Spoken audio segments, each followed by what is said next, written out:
You finally did it. You saved your first $1,000.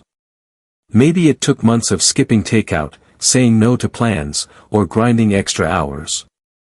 You look at your bank account and feel proud, and then immediately confused. Because now comes the question nobody clearly explains.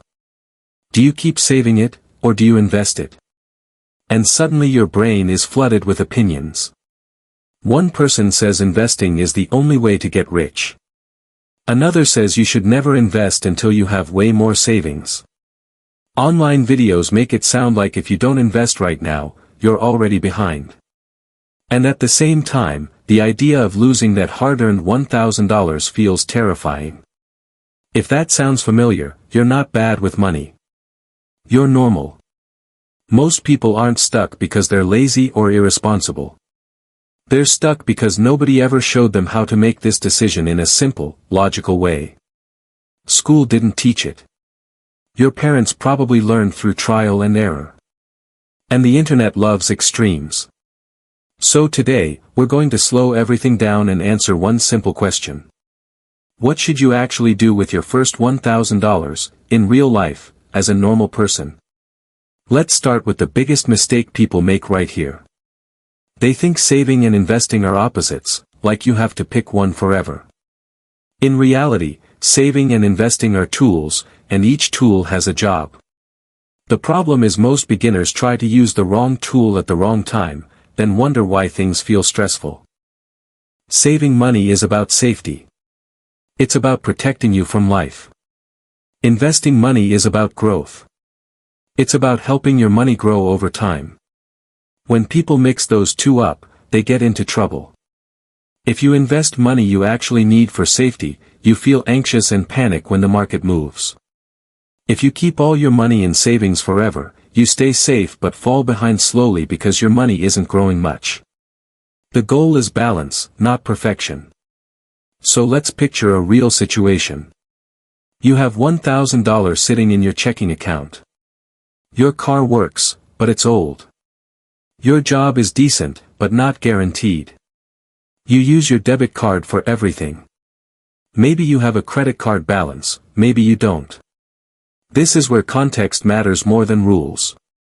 The very first question you should ask yourself has nothing to do with investing. The question is simple. If something went wrong tomorrow, would this $1,000 save me, or would I still be stuck? Imagine your car needs a $600 repair next month. Imagine you lose a few shifts at work. Imagine your phone breaks. If that $1,000 is the only thing standing between you and credit card debt, then that money has one job, and that job is saving, not investing. This is where an emergency fund comes in. An emergency fund is not exciting.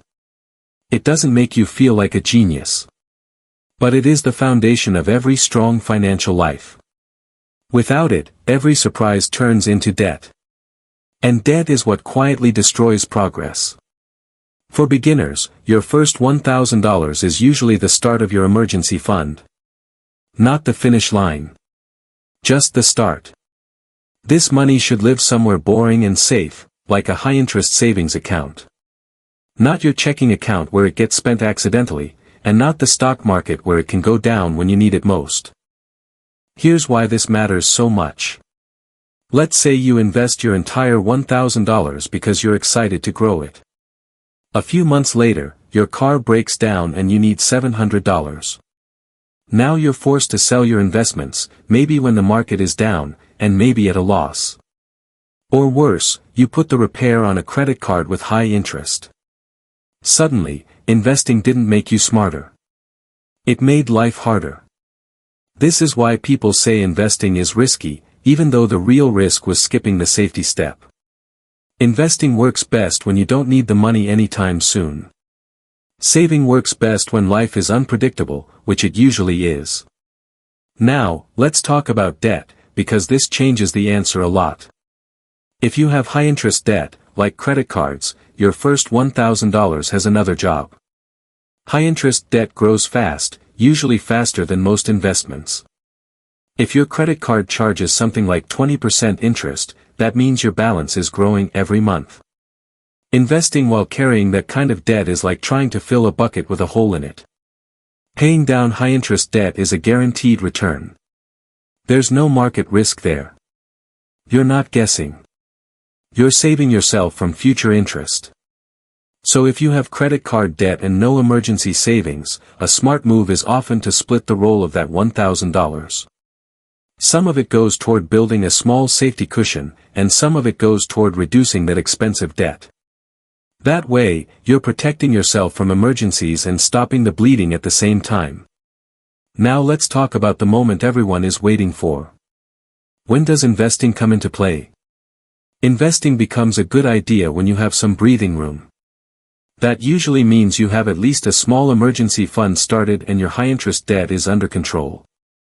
This doesn't mean you need to be debt-free or have months and months of savings before you invest. It means you're not one flat tire away from panic. For many people, the first investment step isn't the stock market directly. It's something like a workplace retirement plan if your job offers one. Especially if there's a match. A match is basically free money. If your employer says they'll match part of what you put in, ignoring that is like walking past cash on the sidewalk. Even small contributions matter because they build the habit of investing, not just the dollars. If you don't have a workplace plan, a basic retirement account like a Roth IRA is often a beginner-friendly option. The key word here is basic. You don't need fancy strategies. You don't need to pick individual stocks. You don't need to watch the market every day. Simple, broad investments that spread your money across many companies are usually more than enough for beginners. Here's an example.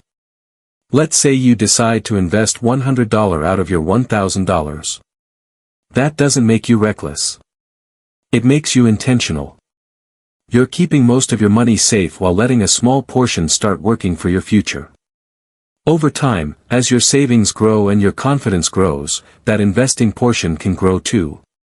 One of the biggest mental shifts beginners need to make is understanding that investing is not about getting rich fast. It's about time. Small amounts invested consistently over many years can turn into large amounts without you doing anything fancy. The earlier you start, even with tiny amounts, the more powerful this becomes. But none of that works if investing causes you stress. If you're checking your account every day, worrying about losses, or feeling guilty every time the market drops, it's a sign you invested money you weren't emotionally or financially ready to invest. And that's okay. That's feedback, not failure. Another mistake people make with their first $1,000 is leaving it in a checking account. Checking accounts are designed for spending, not saving. They usually pay little to no interest, and they make it easy to swipe without thin. Simply moving your emergency money into a high-interest savings account can make a difference over time and create a mental barrier between spending and saving. Let's zoom out and talk about the real goal here. The goal is not to perfectly optimize your first $1,000. The goal is to build a system you can repeat. Anyone can make one good decision once. Wealth is built by making decent decisions over and over again. If you build the habit of saving first, you protect yourself. If you build the habit of investing gradually, you grow. If you ignore both and just react to money as it comes and goes, you stay stuck. Here's a realistic path many people follow. First, they save their first $1,000 as a basic emergency fund. Then they work toward a few months of expenses over time, not all at once. Along the way, they start investing small amounts regularly, even if it's just $50 or $100 at a time. They increase those amounts as their income grows and their life becomes more stable. This approach isn't flashy, but it works. It reduces stress. It avoids big mistakes. And it keeps you moving forward instead of frozen by fear. It's also important to understand that your first $1,000 is more about behavior than returns. If you learn how to not touch it, how to separate spending from saving, and how to stay consistent, you're already ahead of most people. The math gets easier once the habits are in place. Let's talk about something nobody likes to admit. A lot of people invest too early because it feels productive. Saying, "I invest," sounds better than saying, "I'm building an emergency fund." But looking good is not the same as being secure. Real financial progress often looks boring from the outside. There's also a lot of pressure online to do everything perfectly. Ignore that. Personal finance is personal. Your timeline does not need to match anyone else's. The right move is the one that helps you sleep at night and keeps you out of debt. So what should you actually do today if you have your first $1,000? You should decide what job that money needs to do right now. If your life is unstable or one surprise would cause debt, that money should protect you. If you already have some safety and your debt is under control, part of it can start growing through simple investing. There is no single answer, but there is a smart way to think about it. The worst move is doing nothing because you're scared of choosing wrong. Money decisions are rarely permanent.